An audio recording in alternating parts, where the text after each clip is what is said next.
e o consagrou, e todos os seus utensílios, bem como o altar e todos os seus pertences.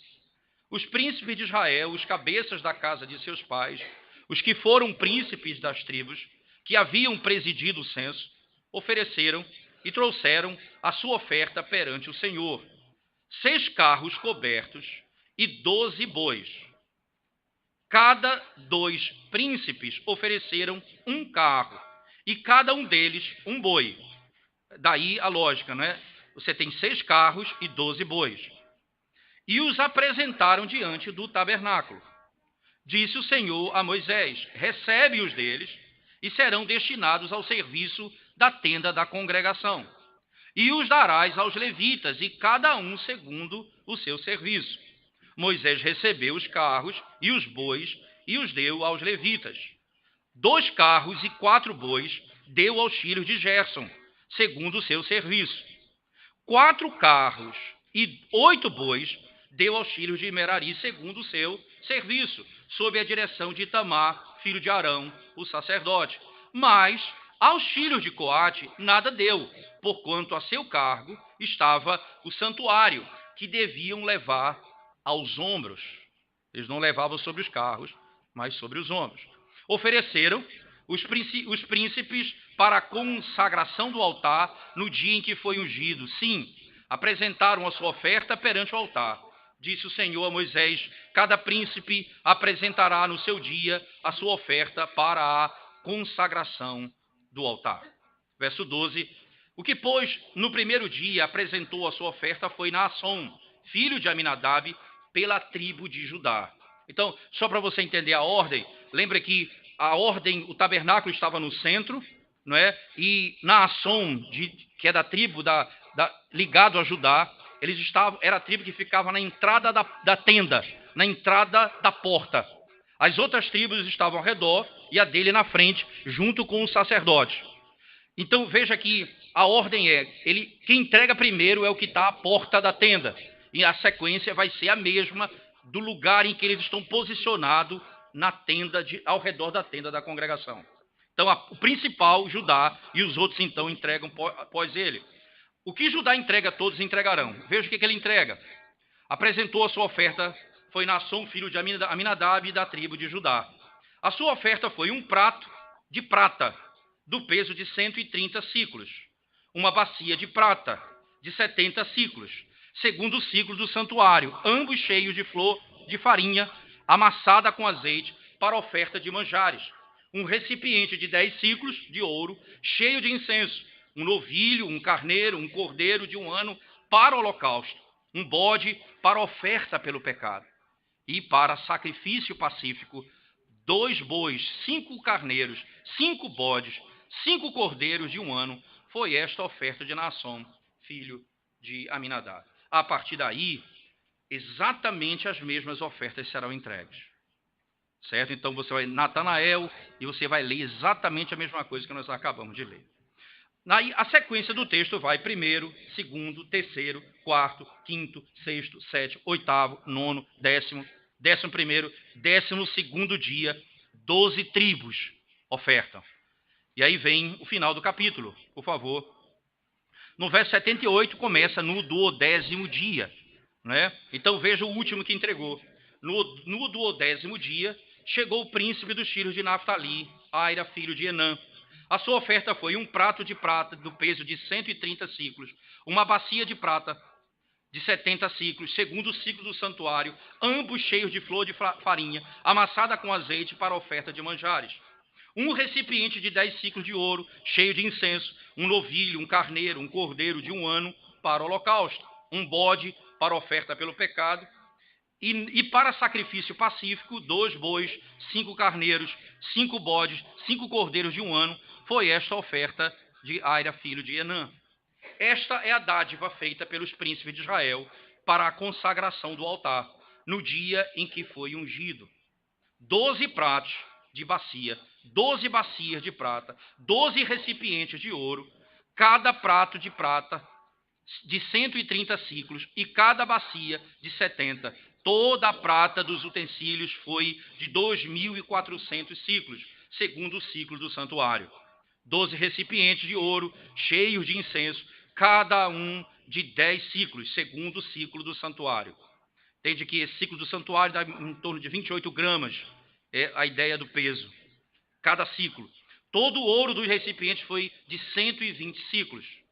Todos os animais para o holocausto foram 12 novilhos, carneiros, 12 cordeiros de 1 ano, com a sua oferta de manjares, e 12 bodes para a oferta pelo pecado.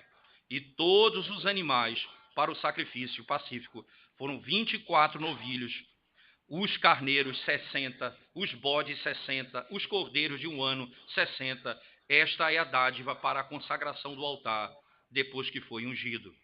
Quando entrava Moisés na tenda da congregação para falar com o Senhor, então ouvia a voz que ele falava de cima do propiciatório, que estava sobre a arca do testemunho, entre os 2 querubins. Assim lhe falava. Amém. Vamos orar ao Senhor. Ó Deus, nós te damos graças por tua palavra e pelo privilégio de podermos ouvi-la. Agora, Senhor, desvenda os nossos olhos e o nosso entendimento. Dá-nos, ó Deus, a graça e o teu Espírito para nos conceder visão, entendimento, compreensão da glória do Evangelho de Cristo nos aspectos externos da antiga aliança. Em nome de Jesus nós oramos. Amém, Senhor Deus. Amém.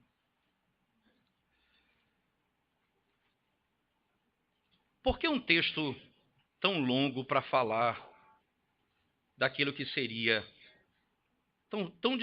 no nosso entendimento, numa linguagem mais rápida? Por que Moisés gasta tempo descrevendo o que cada um entregaria se cada um entregou a mesma coisa?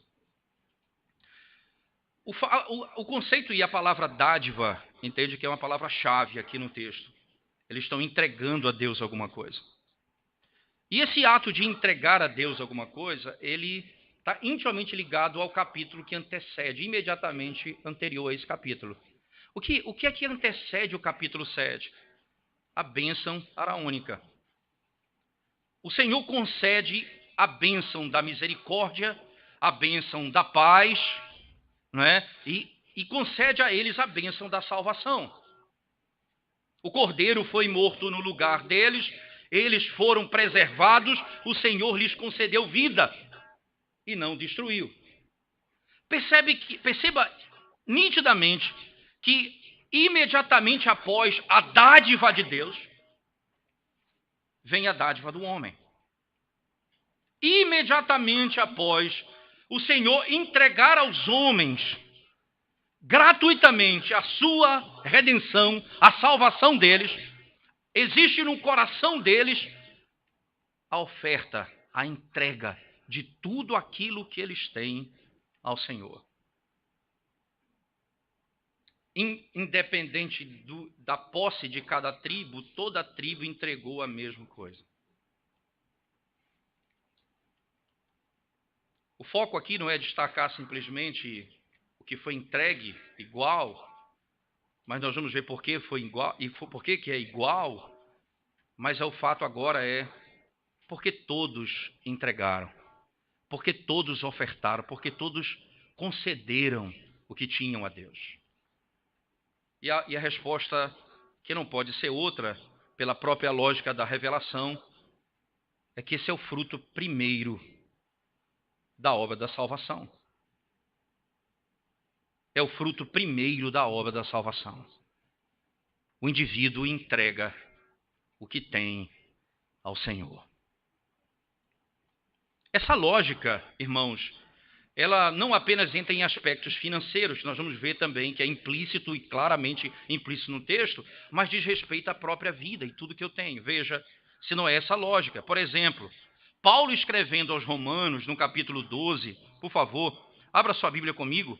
Paulo escrevendo aos Romanos, no capítulo 12, você vai encontrar, não é, na linguagem do apóstolo Paulo, o início do capítulo 12, verso 1, o que aparentemente passa despercebido na nossa leitura. Romanos capítulo 12, versículo 1. Veja o que diz o texto sagrado. Rogo-vos, pois, irmãos, pelas misericórdias de Deus. E aí, sempre nós lemos logo que apresenteis os vossos corpos, não é? Como que entregar ao Senhor os nossos corpos, ou dar ao Senhor o que nós temos, fosse um ato primário do homem, o primeiro do homem. Ora, nós acabamos de sair do capítulo 11, que diz assim no verso 33 a 36, ó profundidade da riqueza, tanto da sabedoria como do conhecimento de Deus. Quão insondáveis são seus juízos, quão inescrutáveis os seus caminhos. Quem, pois, conheceu a mente do Senhor? Ou quem foi o seu conselheiro? Ou quem primeiro deu a ele para que venha a ser restituído? Perceba, ele está dizendo, logo no final do texto ele diz, ninguém deu nada a Deus primeiro para depois receber dele. Por isso que lá em Números, o capítulo encerra com a dádiva da salvação. O Senhor nos deu a salvação graciosamente. E o que vem pós isso é o efeito na vida do cristão. Aí Paulo aponta para isso no capítulo 12, no verso 1. E ele aponta para o conceito que ele acabou de estabelecer no final do 11. Rogo-vos, pois, irmãos, pelas misericórdias de Deus. Ora, o ponto de partida é as misericórdias de Deus. As misericórdias que foram contadas do capítulo 1 ao capítulo 8. Quando Paulo vai descrever categoricamente que o homem não é salvo por obras, mas pela graça. Não é salvo por aquilo que ele faz, mas por aquilo que o Senhor fez por ele. Ele é justificado pela fé e não por obras. Essa tese de Paulo agora é a base da santificação. Ele diz, agora, irmãos, tendo em vista as misericórdias de Deus, apresente os seus corpos como sacrifício vivo diante dele. Essa lógica paulina é a lógica de Moisés e Números. O capítulo 6 encerra dizendo, Deus abençoando o povo, dizendo que a paz é dada por Deus, que a misericórdia vem de Deus, que a luz, que o entendimento procede do Senhor. Aí no capítulo seguinte, eles entregam ao Senhor o que eles têm. Eles ofertam ao Senhor o que eles têm. Mas por que eles ofertam essas coisas ao Senhor? Por que é um carro, um boi, a prata e os animais? Porque eles ofertam de acordo com a natureza da adoração. De acordo com a natureza da adoração. Um carro, por quê? Um boi, por quê? Para revelar que a glória do Senhor é móvel, que o culto ao Senhor é manifestado dessa forma. Veja, essa é a linguagem utilizada, por exemplo, pelo profeta Ezequiel, no capítulo 11, 10 a 11, quando a glória do Senhor está saindo do templo, a imagem que se tem é de uma roda que gira. Uma roda que gira dentro de outra roda, isto é, a ideia de que a glória do Senhor se move e ela sai de dentro do santuário, vai para cima e depois para o topo do monte. Isso já aponta o fato de que não é a ideia central de que um lugar específico é o lugar onde Deus é adorado, mas de que a glória do Senhor é móvel. Eles caminham para a construção de um santuário, mas para apontar para a glória que viria em Cristo de um templo superior, cujo fundamento não era pedra como uma pedra que nós possuímos nesse mundo, mas Jesus é a pedra angular, essa pedra viva, e todos os que se põem sobre essa pedra passam a viver e são chamados de pedra que vive. Logo, esse santuário que é edificado é tido como o santuário do Senhor, a igreja do Senhor. E Jesus diz à mulher samaritana, os verdadeiros adoradores me adorarão em espírito e verdade, não vão me adorar num lugar específico. Entende que já na antiga aliança o movimento do santuário aplica-se para a verdade de que Deus é adorado em todo lugar pelo seu povo. Ele não é adorado por aqueles que não são seus, mas adorado pelo seu povo em todo lugar. Onde o povo ia, a glória do Senhor ia. E eles adoravam o Senhor onde quer que eles fossem. Percebe que a oferta, ela é dada de acordo com a natureza do culto, da adoração. Eles entregam prata, ciclos de prata, as bacias, tudo o que era oferecido para o Senhor. Veja, já com a flor de farinha, para poder oferecer sacrifício ao Senhor.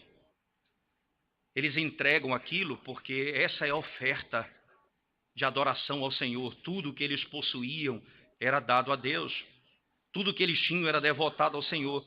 E a prata e o ouro representa, mesmo sendo a glória externa, representa a glória que é manifestada pela linguagem do santo lugar e da eternidade. Foi assim desde o princípio, de maneira não desavisada, mas de maneira objetiva. O Senhor descreve lá no Éden que o Éden possuía 4 rios que saíam, ou melhor, o jardim possuía 4 rios que vinham do Éden, e desse Éden partia um rio que banhava o jardim, e esse jardim tinha 4 rios cujas riquezas eram claras: ônix, ouro, pedra preciosa. E você vai ver que a descrição do templo do Senhor, lá em Apocalipse, é exatamente a gloriosa revelação dessas pedras preciosas.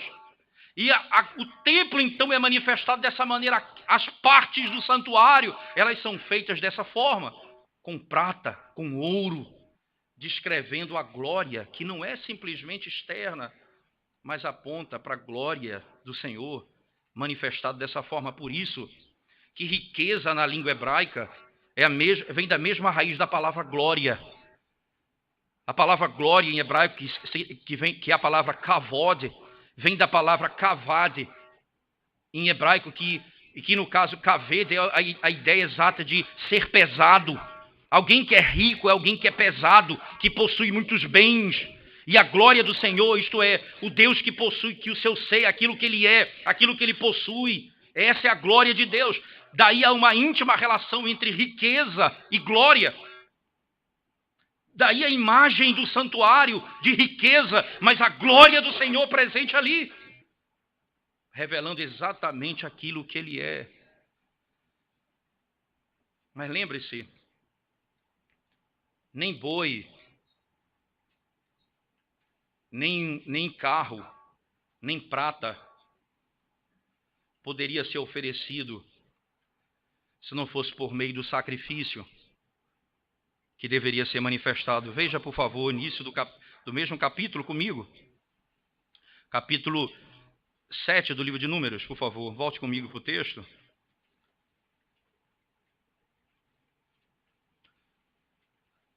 Depois do versículo 7 em diante, ele diz assim: 2 carros e 4 bois deu aos filhos de Gerson, segundo o seu serviço. 4 carros e 8 bois deu aos filhos de Merari, segundo o seu serviço, sob a direção de Itamar, filho de Arão, o sacerdote. Mas aos filhos de Coate não deu, porquanto a seu cargo estava o santuário que deviam levar aos ombros. Ofereceram os príncipes para a consagração do altar. No dia em que foi ungido, sim, apresentaram a sua oferta perante o altar. Disse o Senhor Moisés: cada príncipe apresentará no seu dia a sua oferta para a consagração do altar. Eles entregam isso para a consagração do altar do Senhor. Na sequência, no verso 12 em diante, você vai ver tudo que é entregue da tribo de Judá. E é um prato de prata, não é? Bacia de prata, como descrito no texto, cheio de flor de farinha amassada. Mas no verso 15, um novilho, um carneiro, um cordeiro de 1 ano para o holocausto, um bode para oferta pelo pecado e para sacrifício pacífico, 2 bois, 5 carneiros, 5 bodes, 5 cordeiros de 1 ano. Foi esta a oferta de Naasson, filho de Aminadab. Perceba que vem os carros, as pratas e o sacrifício. O princípio é a natureza da adoração.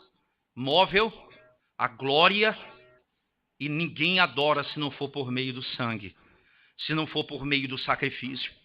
A natureza do culto e da adoração é revelada naquilo que se oferta ao Senhor, aquilo que se dá ao Senhor. Então, por exemplo, você imagina alguém chegar na igreja e dizer assim: pastor, eu gostaria de doar para a igreja um jogo de roupas para dança litúrgica. Como um jogo de roupa para dança litúrgica?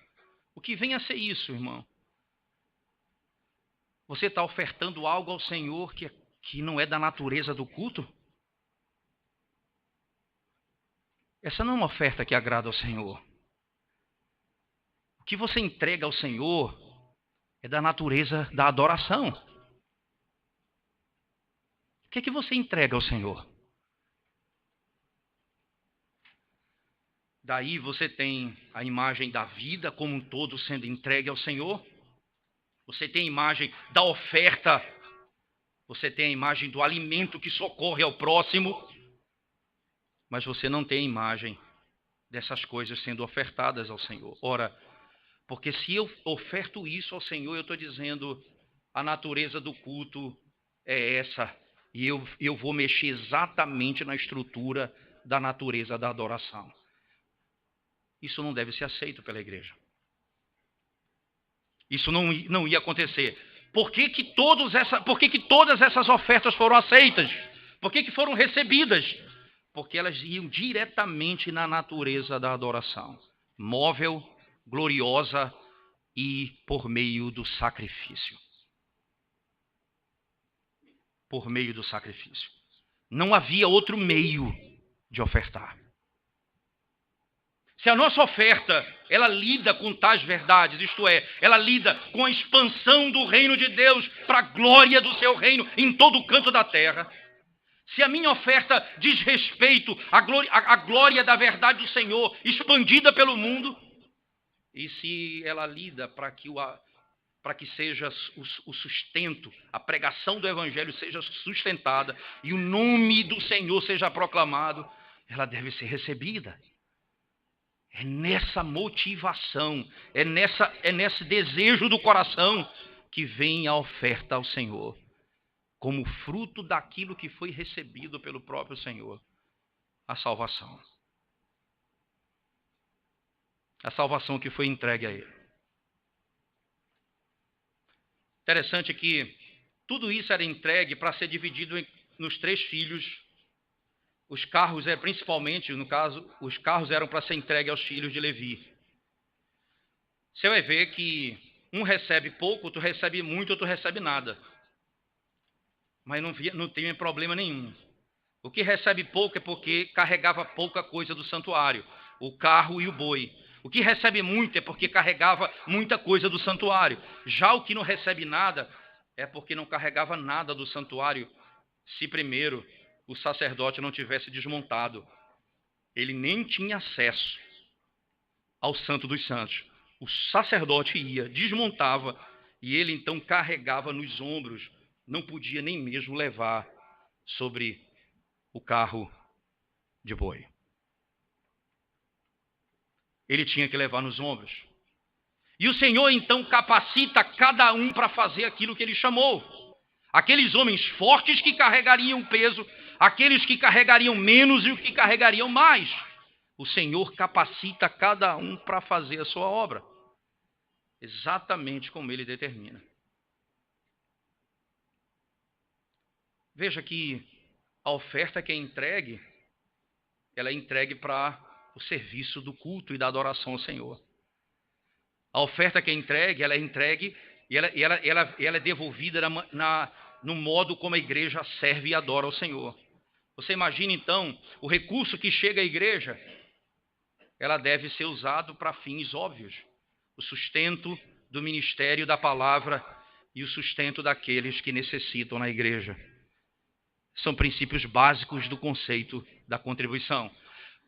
Gastar dinheiro ou usar o dinheiro de maneira desordenada em coisas que não estão associadas a isso, a ordem do culto ao serviço do Senhor, seria pecado. A lógica bíblica é essa. E eles recebem aquilo que é entregue, porque é entregue de acordo com a natureza do culto e, consequentemente, é usado de modo correto na adoração ao Senhor. No modo como o santuário é carregado, no modo como o sacerdote trabalha dentro do santuário e no modo como o culto é feito por meio de sacrifício do Cordeiro. É interessante notar, e aí o final do texto, por favor, venha comigo para o finalzinho do capítulo. Ele diz assim, verso 84 em diante. Esta é a dádiva feita pelos príncipes de Israel para a consagração do altar. No dia em que foi ungido. Veja, aqui ele passa a resumir tudo que foi entregue. A palavra dádiva volta. Essa é a dádiva feita pelos príncipes de Israel para a consagração do altar, no dia em que ele foi ungido. Príncipes de Israel. O cabeça de Israel é o que traz a oferta. Por que isso? Porque o cabeça traz a oferta. Por um princípio tão claro, irmãos.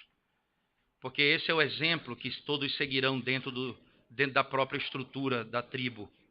Primeiro ele entrega por todos e estabelece um padrão para todos. Todos consagram sua vida ao Senhor. Esse conceito do príncipe que entrega é o conceito do pai que oferta ao Senhor e ensina os seus filhos a ofertar na igreja. É o pai que mostra que a prioridade dele é com a casa do Senhor e que o coração dele está na obra do Senhor. Ele então estabelece para os seus filhos que é exatamente esse o padrão que deve ser seguido na igreja. Ora, como é que nós queremos que os nossos filhos tenham um coração generoso se o pai, o líder, o príncipe, o cabeça não tem um coração generoso? Certamente não é essa a forma do Senhor estabelecer. O Senhor trabalha com exemplo e assim deve ser. Como é exatamente, como você, como pai, como líder, como é que você tem lidado com isso? Você tem ensinado seus filhos a generosidade? Você tem ensinado seus filhos a ter um coração pronto a doar, a entregar, a servir? Ou a única coisa que você reclama é daquilo que você não recebeu? Você não fala daquilo que você quer dar, quer servir, quer contribuir? Ou a única reclamação sua é a discussão sobre salário, sobre que melhoria disso, melhoria daquilo, e a sua briga é sobre isso, a sua mente só está cheia disso, e você não ensina os seus filhos ao serviço do templo, a contribuição na casa de Deus. E isso é algo que os filhos precisam ver nos seus pais. Quando ele vai bem financeiramente, ele não vê a generosidade abundar nos seus lábios e nas suas falas. Mas quando ele não está bem financeiramente, ele vê ele reclamar o dia inteiro, dizendo, meu salário, isso e aquilo. E ele vê exatamente onde está o coração dele. O que nós estamos ensinando aos nossos filhos?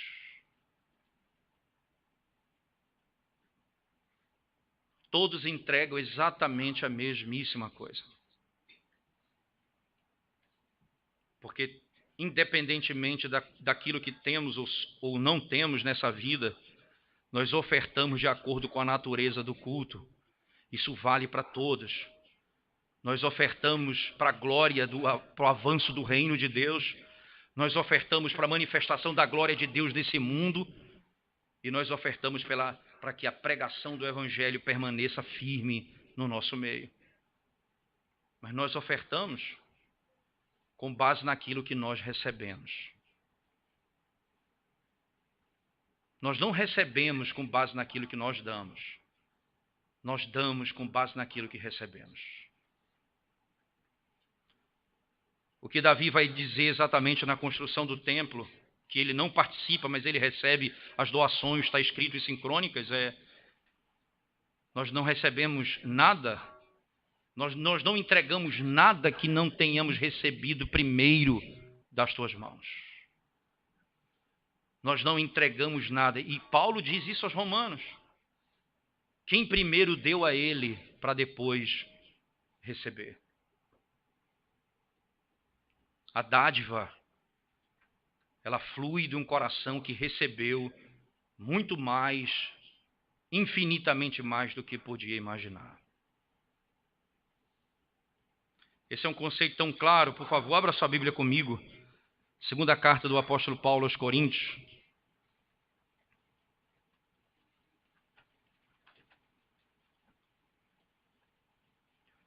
Segunda carta do apóstolo Paulo aos Coríntios.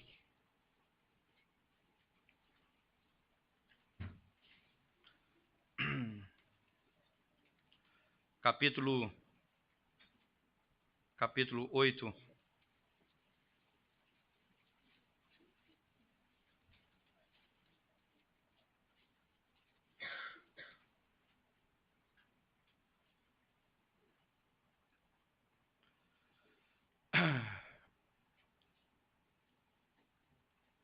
Segundo Coríntios, capítulo 8. Só um minutinho, por favor.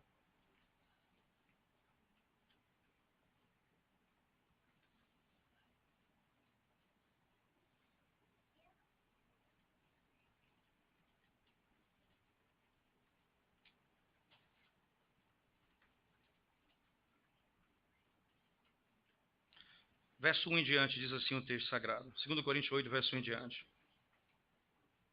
Também, irmãos, vos fazemos conhecer a graça de Deus concedida às igrejas da Macedônia, porque no meio de muita prova de tribulação, manifestaram abundância de alegria, e a profunda pobreza deles superabundou em grande riqueza da sua generosidade. Veja o jogo de palavras do apóstolo Paulo. Veja, abundância de alegria e a profunda pobreza deles superabundou em grande riqueza da sua generosidade. Porque eles, testemunho eu, na medida de suas posses e mesmo acima delas, se mostraram voluntários, pedindo-nos com muitos rogos a graça, veja as palavras perfeitas, a graça de participarem da assistência aos santos. Não é o dever, não é a obrigação, a graça de fazer. E não somente fizeram como nós esperávamos, mas também deram a si mesmos, primeiro ao Senhor, depois a nós, pela vontade de Deus. O que nos levou a recomendar a Tito que, como começou, assim também complete esta graça entre vós. Como, porém, em tudo manifestais superabundância, tanto na fé e na palavra, como no saber e em todo cuidado e em nosso amor para convosco. Assim também abundeis nesta graça. Veja que a abundância da graça não é apenas no sentido daquilo que você aprende e sabe, mas se reflete naquilo que você entrega, que você doa, que você dá. A abundância não apenas em receber, mas a abundância em dar, em contribuir. Aí vem o texto. Não vos falo na forma de mandamento.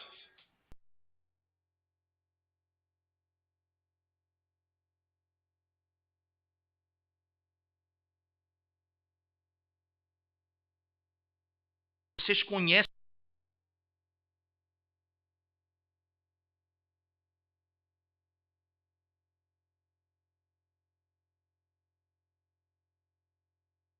ricos.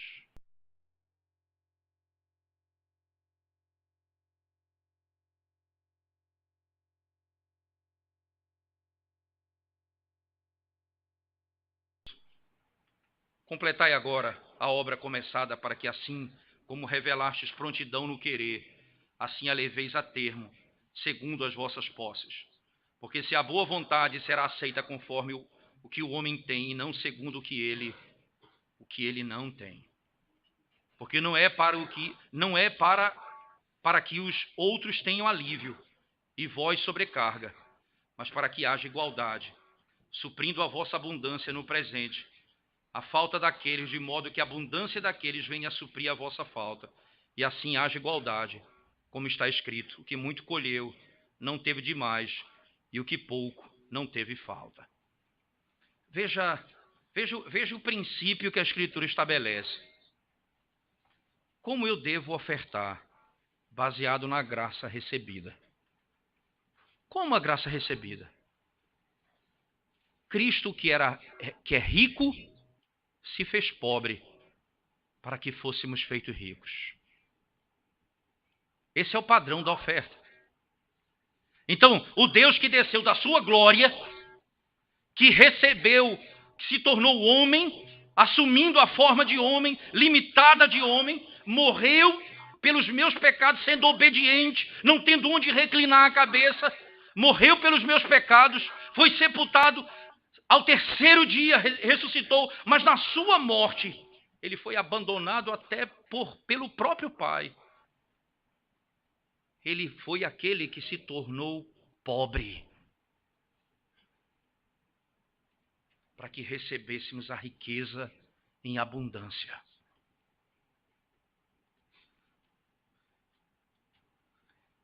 Aí você vai ver Paulo dizendo, esses irmãos, eles entregam suas ofertas voluntariamente. Porque como Cristo voluntariamente deu a vida, eles voluntariamente contribuem.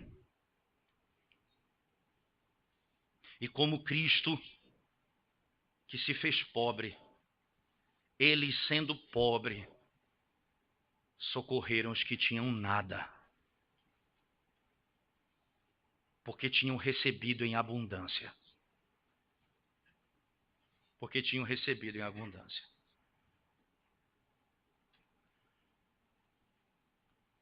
O que levou a igreja a contribuir dessa forma?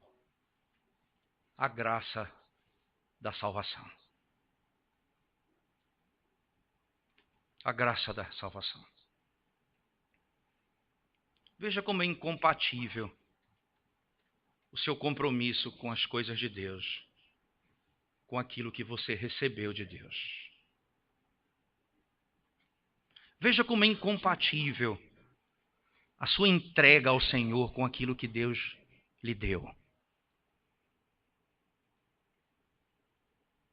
Você tem entregue a sua vida, o seu corpo como sacrifício vivo, santo e agradável ao Senhor.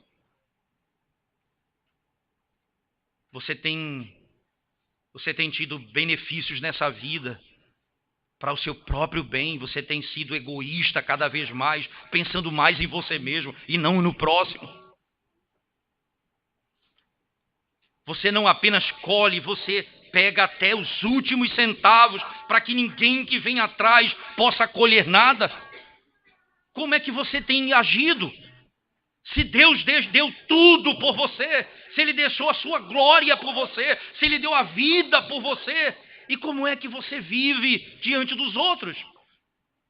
Daí o Números exatamente encerra como começa, falando da dádiva da entrega, porque receberam a bênção de Arão, em que o Senhor olhou para eles e teve misericórdia deles.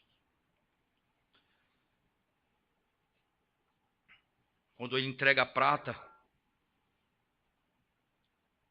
ele mostra que a riqueza dele não está nesse mundo. Quando ele entrega a sua vida, ele mostra que a vida dele está em Cristo. Quando ele devolve a sua oferta, sua contribuição, seu dízimo, ele diz, o meu sustento vem do Senhor.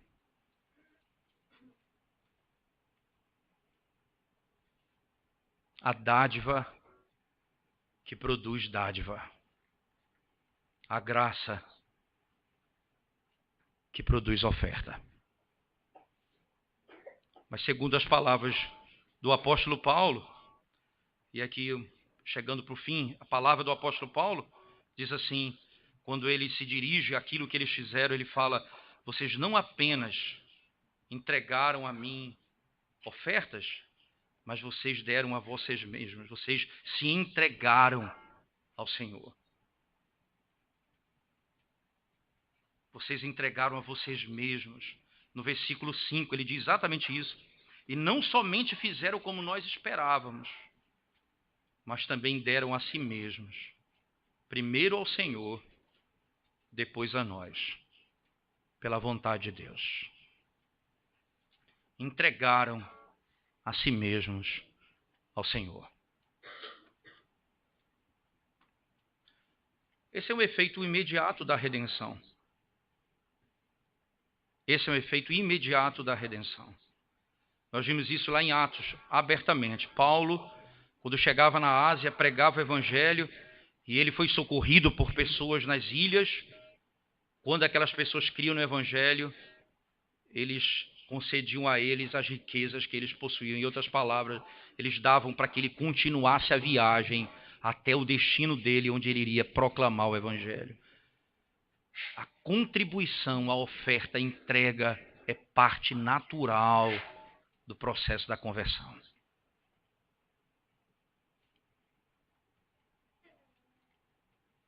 O que você tem ofertado ou entregue, a sua vida, o que você tem a Deus, descreve a bênção daquilo que você recebeu do Senhor? Você entrega com base nas misericórdias de Deus que já foram entregues a você? Ou nós fazemos como aquele credor incompassivo, depois de receber o livramento do seu débito, que era impagável,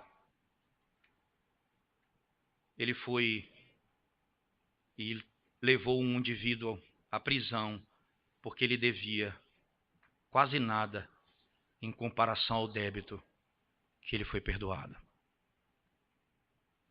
É assim que a sua vida é? É assim que você tem vivido? Arrependa-se. Porque depois de receber a bênção oraônica, os príncipes entregaram prata, carros, bois, sacrifício ao Senhor. Porque esse é o efeito da salvação.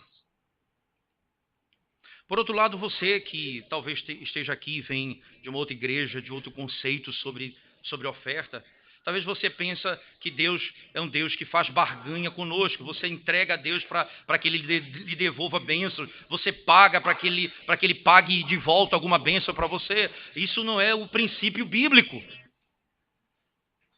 A Bíblia descreve exatamente como a manifestação da graça recebida, a graça de doar, a graça de entregar. Não o contrário, quem primeiro deu a ele para depois receber.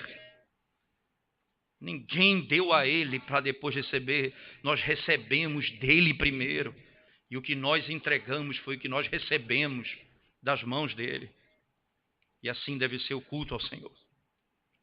Adoração ao Senhor. Resumindo e finalizando, esse texto longo lida com princípios claros. A contribuição é fruto da graça da salvação. A contribuição é fruto do conceito claro do que é que o culto ao Senhor é. Nós ofertamos de acordo com a natureza, a expansão do reino, a expansão da glória de Deus e a pregação do Evangelho de Cristo.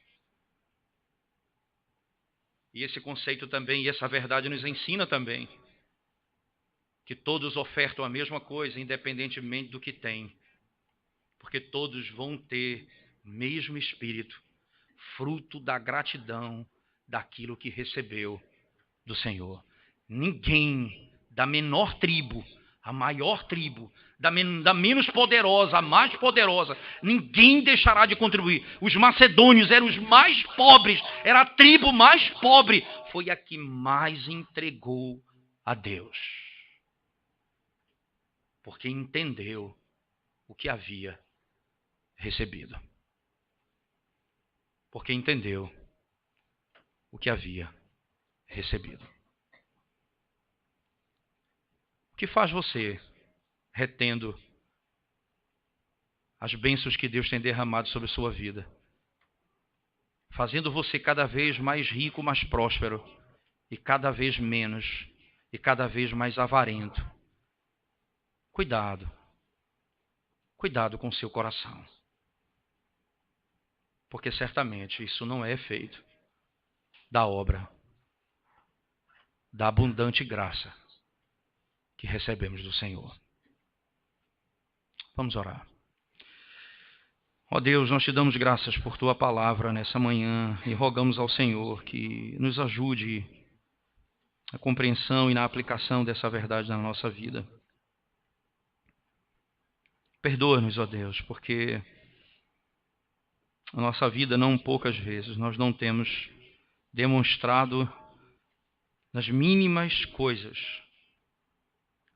a abundância do amor e da graça que recebemos. Quando ajudamos, fazemos reclamando. Quando somos chamados para servir, discutimos com quem nos chama, dizendo, por que não chama outro, logo eu? Efeitos nítidos, ó Deus, da falta de entendimento, da graça abundante que recebemos. Ó Senhor, se o Senhor agisse assim, como nós agimos, mesquinhamente, nenhum de nós seria salvo. Misericórdia pedimos e dá-nos um coração submisso ao Senhor. Em nome de Jesus. Amém, Senhor. Amém. Coloquemos-nos de pé, irmãos, nós vamos cantar ao Senhor o Salmo de número 51b.